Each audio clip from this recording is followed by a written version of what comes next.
వివేకానంద స్వామి జయంతి సందర్భంగా మరి వారికి శ్రద్ధాంజలి ఘటిస్తూ మరి వివేకానందుడు ఒక మహోన్నత వ్యక్తి. మరి మన భారతదేశానికి ఎన్నో సూచనలు బోధనలు చెప్పి దేశాలలో కూడా మరి భారతదేశ సంస్కృతిని దాటి చెప్పిన మహోన్నత వివేకానందుడని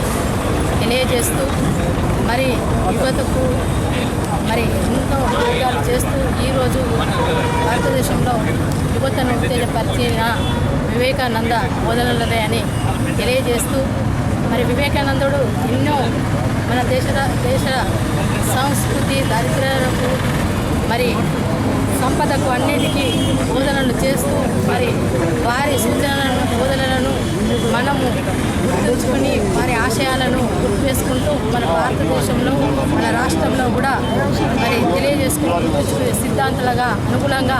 మనం వెళ్ళాలని తెలియజేసుకుంటూ